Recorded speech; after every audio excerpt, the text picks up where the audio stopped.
Hi, welcome. I'm Lauren Gottlieb Miller. I'm the Associate Dean for Special Libraries and Preservation here at UH Libraries. Welcome, and thank you for joining us tonight for a program and panel featuring the stories of Houston area women and the impact of women's organizations represented in our two exhibits that you can see outside when you make a left and then down on the first floor, entitled Nevertheless She Persisted, Women as Historic Influencers, and Leagues of Their Own, representing 60 years of women's athletic achievement. And those are on view on the first and second floors of MD Anderson Library. So in 1996, UH Libraries proudly established the Carrie C. Stewart Women's Research Collection, guided by a community-oriented approach to acquiring, highlighting, and engaging audiences with these distinctive and landmark collections. In the fall of 2023, we made a proposal to Carrie Stewart to help us fund student-curated exhibits and an intergenerational program that would showcase histories of Houston area women's organizations, highlighting their growth and development over decades and their consequential individuals and communities. Thanks to Ms. Stewart's generous support, we're here today for a celebratory conversation as we move to conclude this year-long programming vision that engaged students and faculty in curricular and co-curricular activities. I especially want to acknowledge Vince Lee, our archivist and curator for the Stewart Women's Research Collection, who was instrumental in leading this year of exhibits and programming and who coordinated tonight's panel of wonderful speakers. I'd also like to thank everyone who worked to bring this conversation and event together: Christian Kelleher, Polina Karmatz, Dwendell Nelson, Melinda Colmenero, Esmeralda Fisher, Jessica Rodriguez, Greg Yerke, and of course our interim Dean of Libraries, Christina Gola. And of course, UH Libraries especially wants to thank Carrie C. Stewart for her incredible support of the Stewart Women's Research Collection, exhibits, and programming. I'd like to introduce our moderator for this evening's program, Carmen Peña Abrego. Most recently, Carmen was appointed to serve on the City of Houston's inaugural Women's Commission, and she's on our UH Women's Gender and Sexuality Studies Advisory Council. I'd also like to introduce our panelists tonight: Betsy Anderson, member of the Houston Assembly of Delphian Chapters; Nancy Grissom, brigadier from the Stephen F. Austin High School Scottish Brigade, former brigadier, not current, and Delores Smith, member and archivist of the Missouri City Chapter of the Lynx.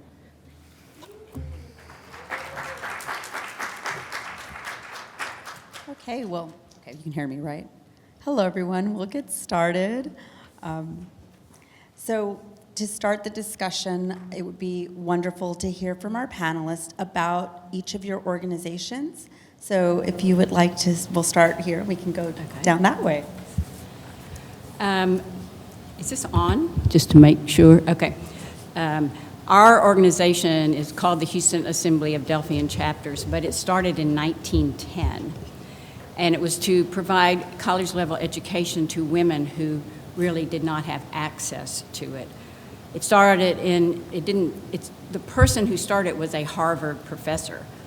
And the actual chapters, the way it's organized now, were started in 1934. There were monthly guides there's huge books that it was not a nonprofit organization at that time, it was a for-profit organization, so they paid. And they had these books. It was a 6-year study, and they decided that was too long after several years, so they went down to a 3-year study. And now what we do is a 1-year study that has 18 seminars every year that we discuss. There was all these rules. You could not speak more than 3 minutes. You could not say your husband or significant other's opinion.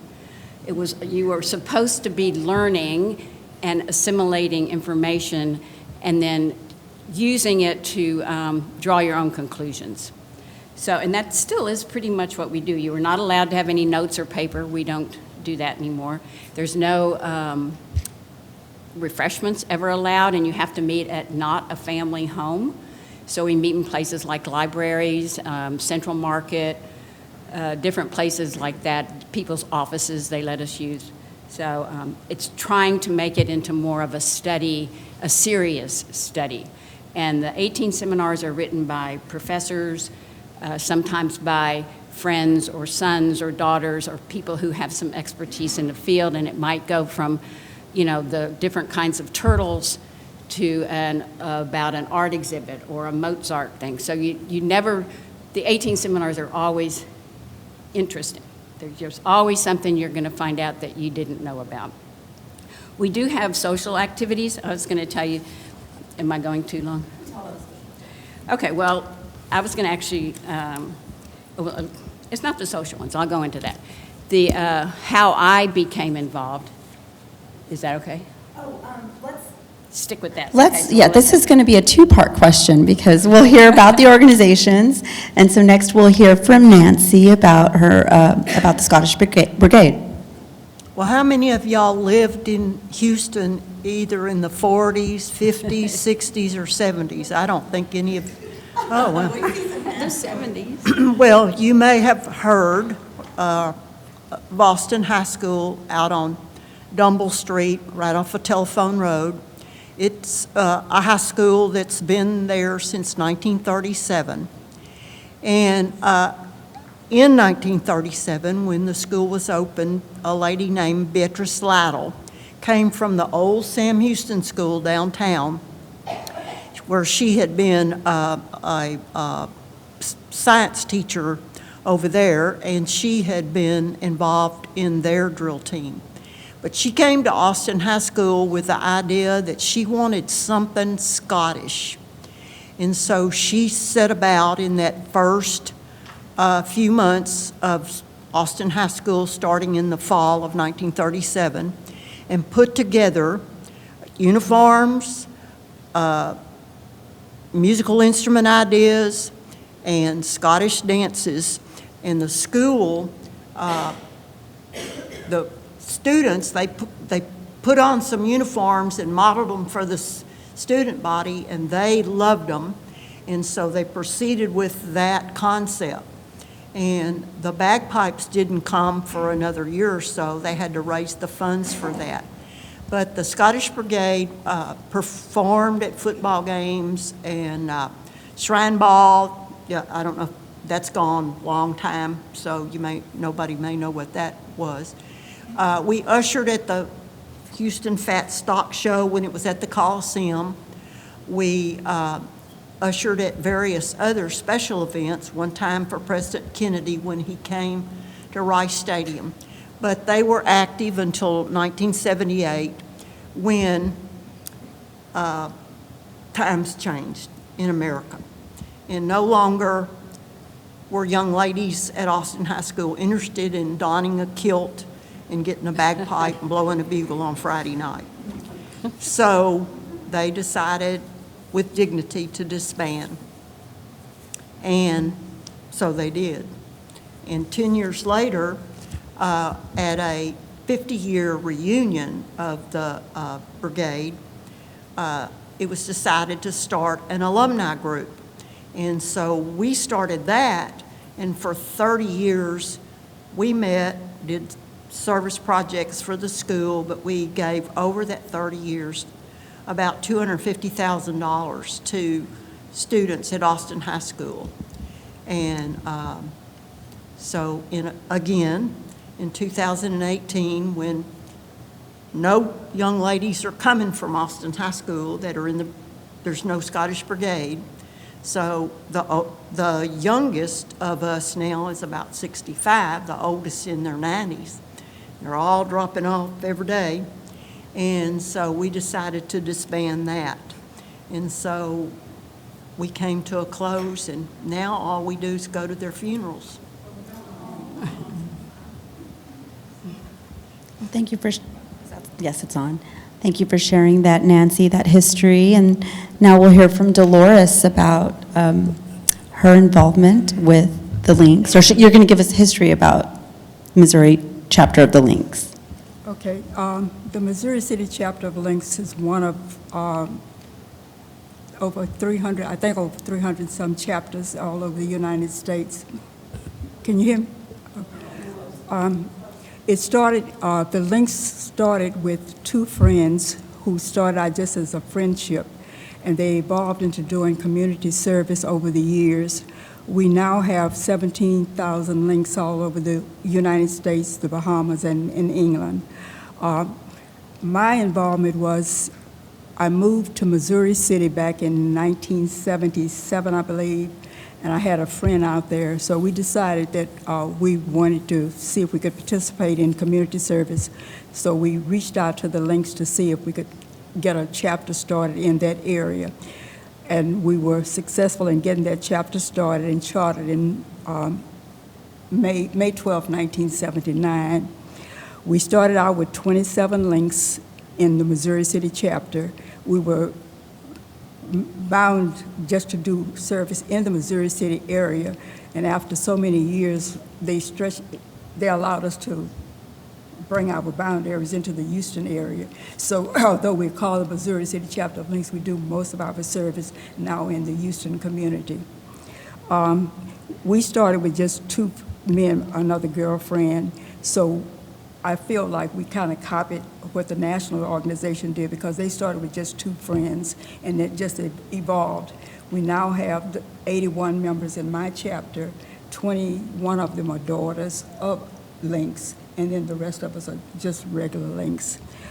We have done so much service, community service, that I'm so proud of in our area. We've connected with so many different other organizations to do service, and it's just been a joy to be a part of the group. Well, I think that's a perfect segue, so we can now hear from all of you. We can come back, we can go this way, and Nancy, you can jump in, and we'll go to Betsy. But can you talk a little bit about why you got involved? You personally got involved and wanted to join the organization and be part of something. Yes, you can go, Delores. We can come back this way.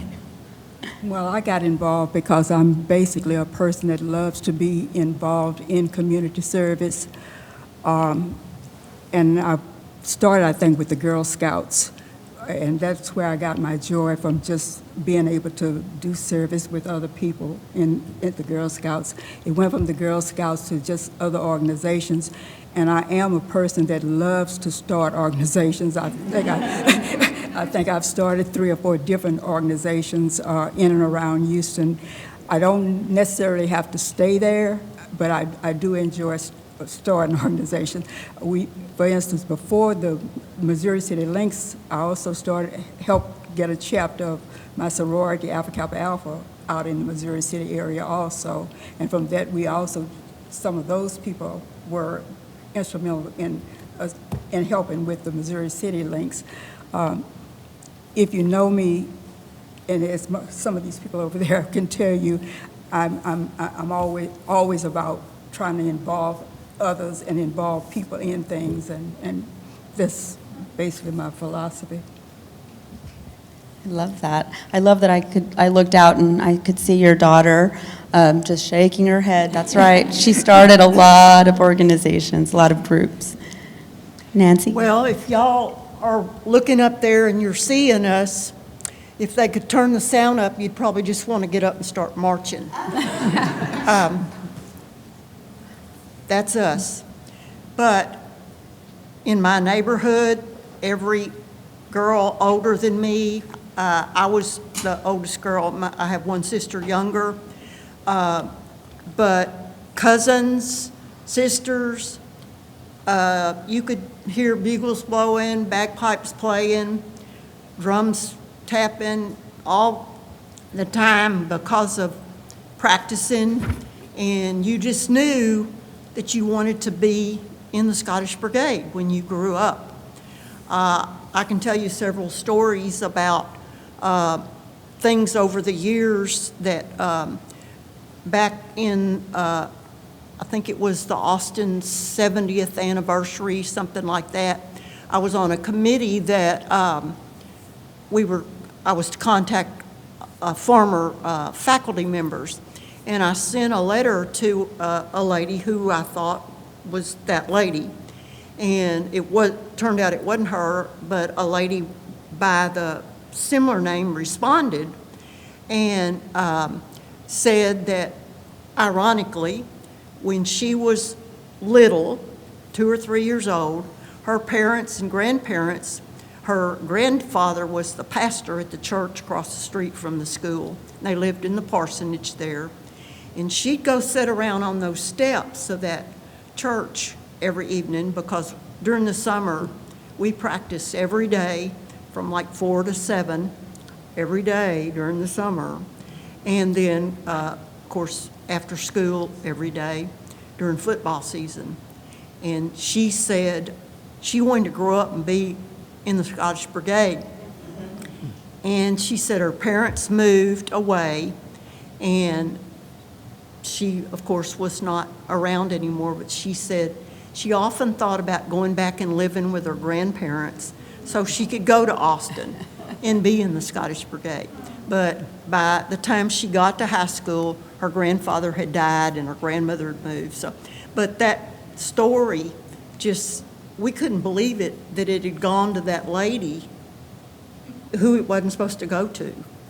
But they're just, every young lady wanted to be in the Scottish Brigade. And they wouldn't have been able to keep me out because, I mean, it just, you didn't want to miss out.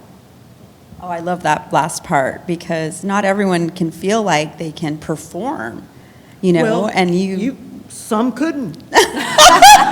Our sponsor, several years ago, before she got Alzheimer's, she would come to our alumni board meetings. And one evening she looked around the room and she said, "I never would have thought it. Y'all couldn't even find your right foot from your left foot back then, and y'all all turned out to pretty top-notch ladies." So, there you go. Betsy? Well, interestingly, how you got involved in Delphians was I received a very nice hand-done invitation, excuse me, to come to a coffee to learn about an organization that I'd never heard of. It was to a house that I never, didn't know these people. But it was on Buffalo Speedway in West U, and so I figured it wasn't going to be dangerous. So I went. My husband encouraged me. And what it was there were other Delphians there, and they explained about the seminar system and about the different chapters that we have in the Houston area. This was a national organization, but right now, I think in the 1930s, there was a chapters in every state except 2. And it got down to the end where it was just the Houston chapter in Cleveland, Ohio.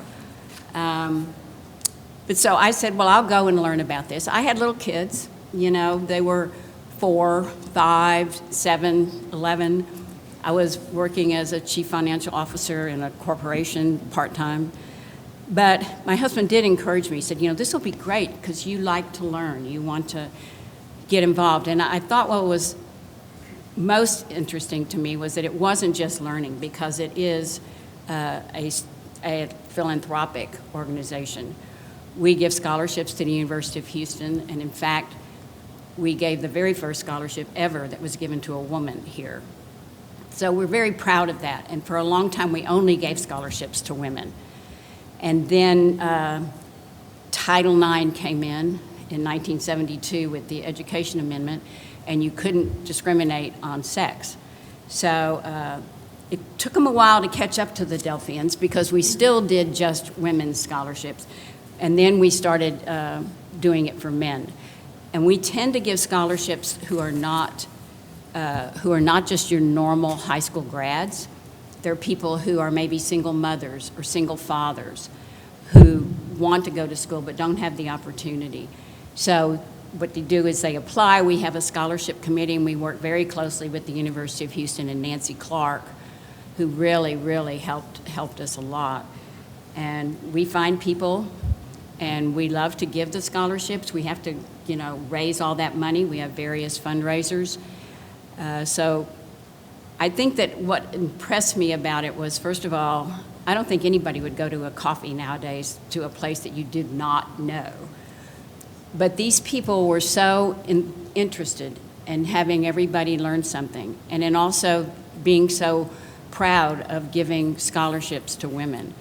And that really impressed me. I think the two things together were why I got involved. And so that was 40 years ago. So, and we're still going strong. However, in the 1950s, we had like 50 chapters here and 1,200 women involved. Now we have 10 chapters and about 100 women who are involved. It's very difficult to get women to join things, and also it's a different time. You can find things online now. You don't have to be meeting person to person, but that is one of the things that this professor from Harvard wanted, was to have a person to person contact to learn, because you learn so much when you share ideas and try to come up with your own. So. Well, I think that the next question is, what experience was it? You talked a little bit, Betsy, about coming together, getting to know others, that activating something. What moment of joy or experience or moment do you really remember the most, or is a favorite to share with everyone here? We can. Nancy, you want to Do you go want? first? Okay. Well, that's hard to pick, I can tell you. We, of course, like I said, performed every Friday night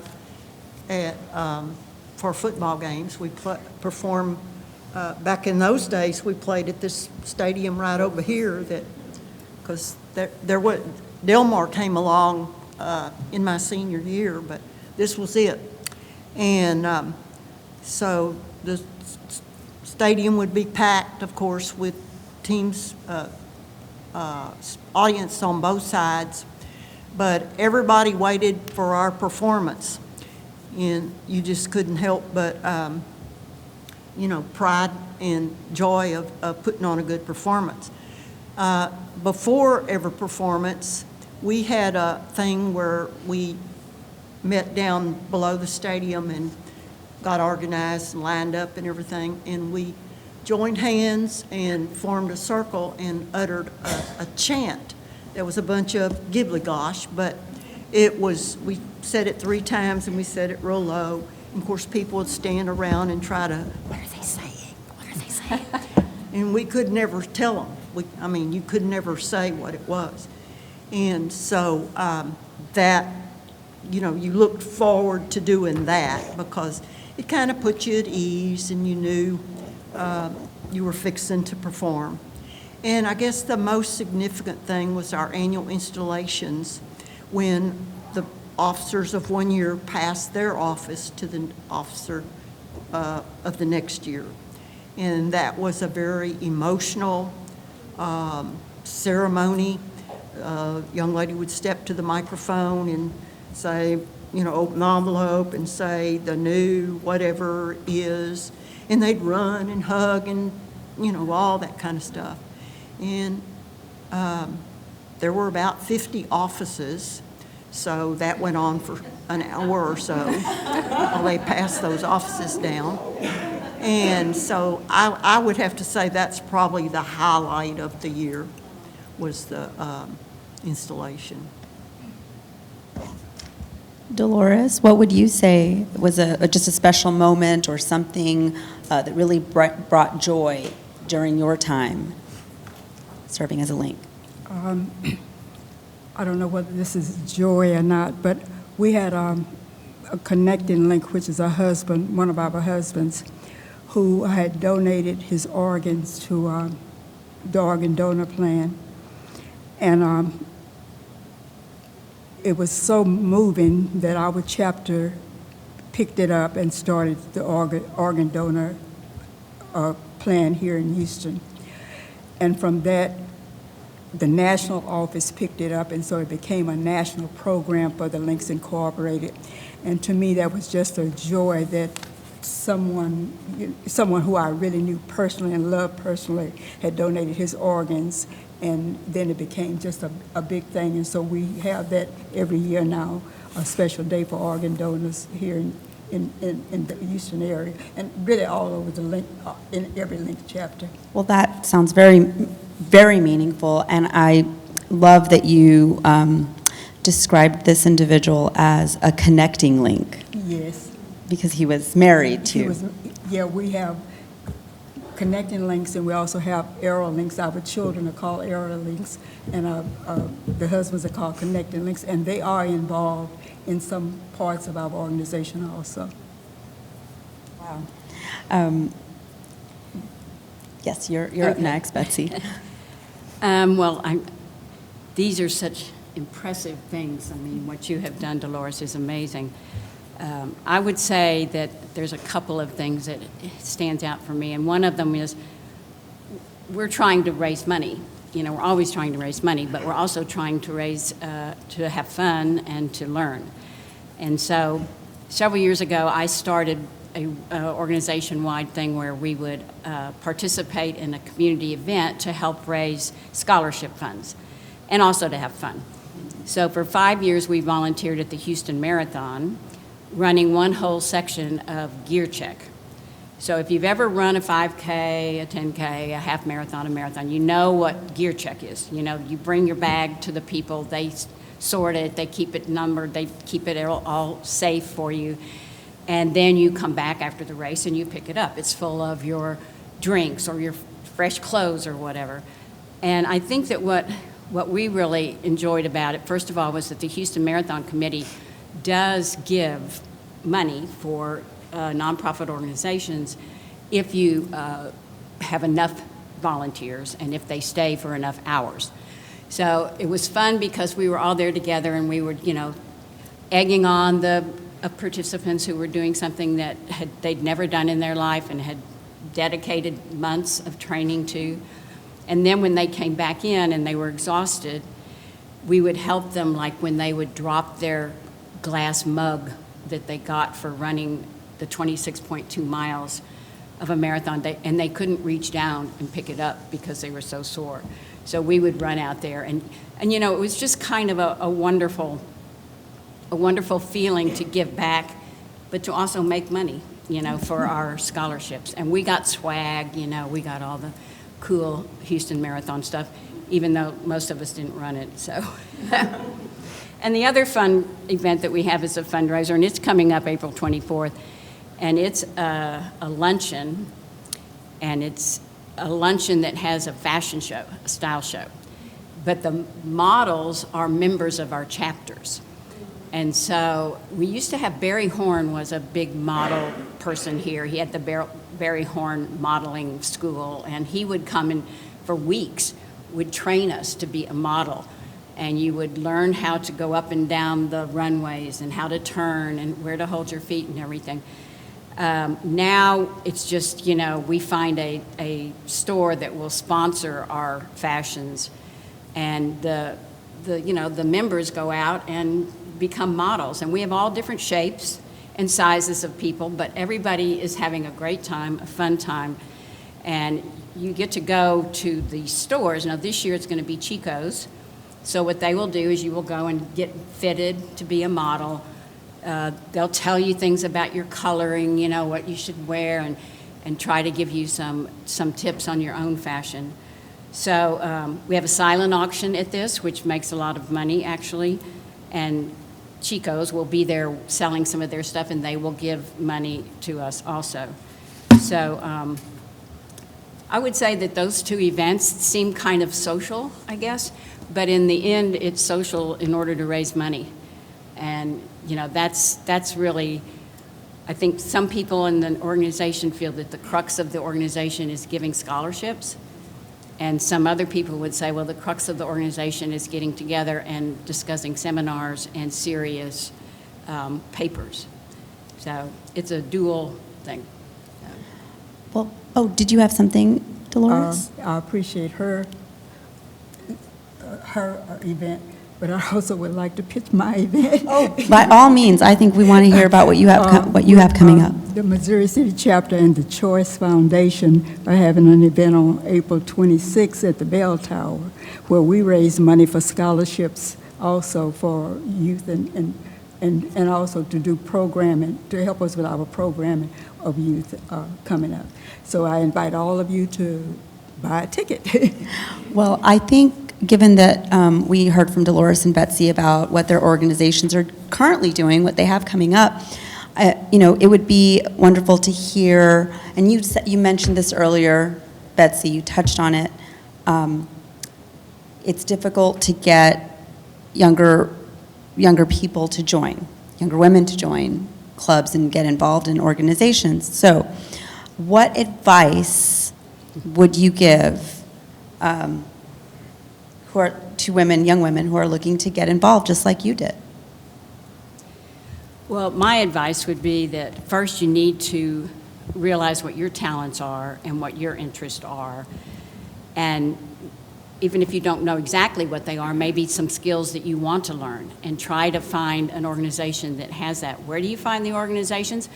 Well, once you're in college or once you're out of college or you're going to church or whatever, you talk to people and they talk about their organizations. And then if that matches you, then, you join. And, in the beginning, you don't have to be the most involved person. I think that's kind of somewhat that holds people back, is that they're worried about, well, I really can't meet every Tuesday or whatever. But I think as long as you go in thinking that I'm going to do as much as I can and I'm going to participate because I love the SPCA and I want to go clean out the dog cages, or maybe you want to be in a Bible study, or in my case, maybe you wanted to join a running group. And so I think the first thing is to figure out what you want to do. The second thing is to decide how much time do you have to commit to it. And that can be, like I said, maybe not all the meetings, but I think it would be a good idea to tell the organization that, well, I'm getting started. I'm sorry if I don't make it to everything, but I want to participate and I want to be a real member of this organization. The third thing, I think, is to have a friend. Find somebody else who has your interest and use them as an incentive to go as much as you can. And when I started into a running group, and you knew that there was going to be a 5:30 run on Saturday morning, and it was cold outside, and you didn't want to go, but you knew there were people who were waiting there for you that weren't going to leave until you got there.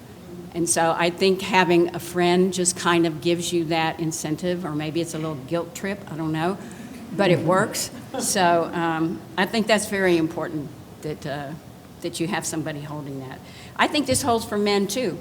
I mean, you need three things. You need time, you need an interest, and you need a friend. So my final thought on is to heed the message that is on the I-10 bridge. I don't know where the intersection of Interstate 45 comes in. It gets painted over, and then repainted back. Always the same message. And that message is be someone. And I think that if you can be someone who will show up and give to the other people, then you're going to get back from it. You're totally going to get back from it. So be someone. So. It's very nice, absolutely. Very Houston for today as well. What would you say, Nancy? Well, the tenets that our sponsor had way back there in 1937, such as foster good fellowship, develop leadership, encourage good conduct, good scholarship and sportsmanship, promote civic and charitable responsibility. Those are all things that we should be doing every day. But young ladies need to be taught that today. And those are things that when we get together for our reunions and talk about, we know, we remember, and we say that's what made us what we are today.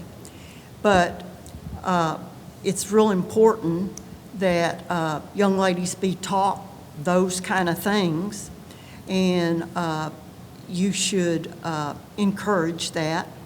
And they just need to get involved at their schools or whatever organizations and hope that they learn the same kind of things that we did. I'm not sure all that's taught today, but, and I can't see particular kids today in high school playing a bagpipe. I don't know whether that would be of interest to a student today, but those things, they made us what we are, and I just think they're very important. Thank you, Nancy. And Delores? My advice would be to get young women to be involved in activities. And this is something that we do in the Links. We mentor young women, and we, through school projects and so forth that we participate in, to get involved in service. But this is also something that my culture has done most of our lives, because we were not involved in certain we're not allowed to be involved in certain activities. We started organizations, say Jack and Jill, and the NAACP had organizations and stuff that kids could join, where we encouraged our kids to join these organizations. We also had a lot of activities in church. I was raised in a Baptist church, so we went to church all day on Sundays, and through the week we had activities where we involved our children to participate. So I think a lot of it has to do with the culture that you come up in, and we are big advocates for training our young people to get involved in activities. And yes, the M word, mentorship, we know that can go a long way. I think, do I want to open it up for questions, or is that a good time? Okay. So, yeah, we have a question in the back. Is there any video footage with sound of the bagpipe? Yeah, so at the so downstairs where the exhibit is, there's a QR code, and you can play that, and there is sound on that recording, I believe. I don't think there's sound on this one, though. I think there's another microphone.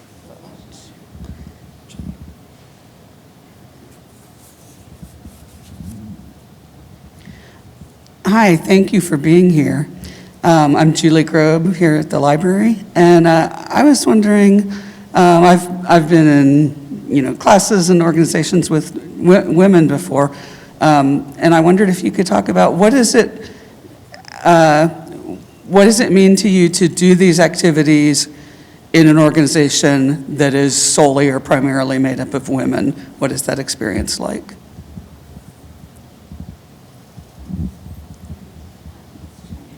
Well, I think you can, be a little more open about things than you are with if there's a man in there.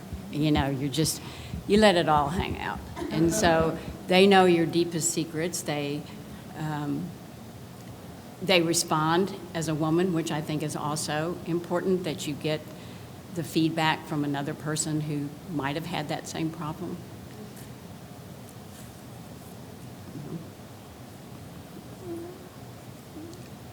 I feel that women have always been involved, and we do our best work when we're with each other. We don't really need the men to help us. We can just go out there and do. And I think over the years we have proved that we have a seat at the table, and that we are really what keeps things going in our communities and stuff. And we've always done this, I believe, as long as I've been around, I think. We've had some women that has just gone out and advocated for women and women's issues and pushed them through by community service and stuff. So I think that's a big part of being a part of a women's organization. The Brigade was not a service organization as these ladies. We did do service projects, but we were mainly a performing organization, and that's what our main function was. And over the years, we stayed together through our alumni association and giving the scholarships and everything. you know, my group was different than these ladies because we were a high school drill team.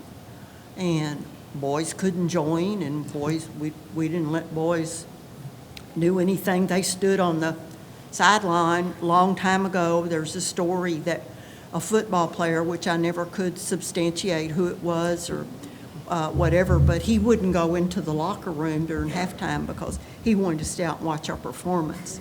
And he'd get in trouble for it. And, you know, like I say, we were a girls' drill team, and that was our primary function.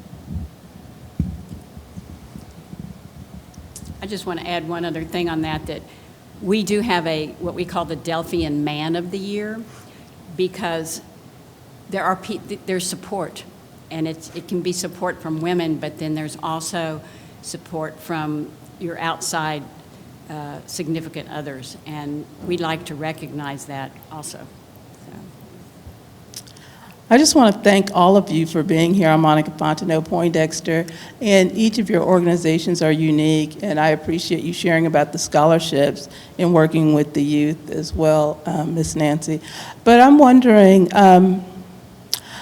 over the years, how do you feel the service that you give to the community, or the projects that you do, or working with the women, the young people, how has that impacted the community or changed the fabric of how we work together and empowered women throughout the years?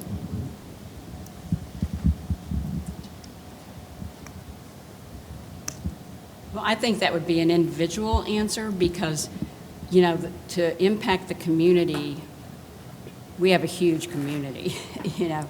So I'm thinking that as a person, I can see that I can talk to a scholar, we call them scholars, and they come to some of our meetings, they come to our Christmas party and our luncheons and galas, and so I think mentoring them is a big thing. The community, I feel like, you know, I feel somewhat like a tiny ant in the city of Houston, so I'm not really sure how I could say that, but maybe y'all have an idea. I think that those things that I mentioned, good fellowship, good developed leadership, encourage good conduct and so on that I mentioned a few minutes ago. If you follow those all your life, you're going to excel in many things. And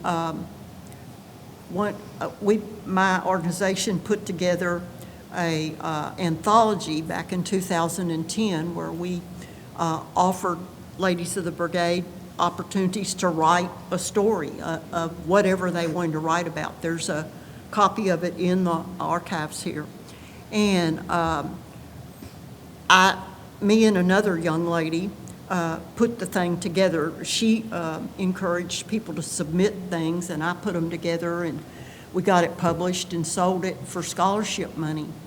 But one girl who had been a colonel, which was our highest office, said that we were like a chain that hooked together for years and years and years, and we're still hooked together. That's really nice.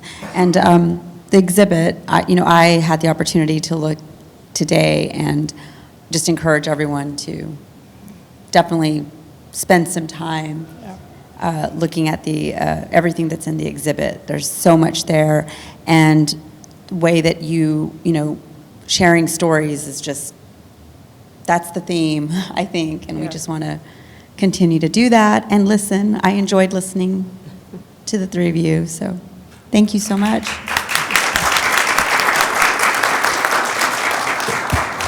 Thank you so much. Please do stay and enjoy the exhibits. There's still some very large brownies back there. And we appreciate everyone coming out tonight and hearing the stories. So, thank you.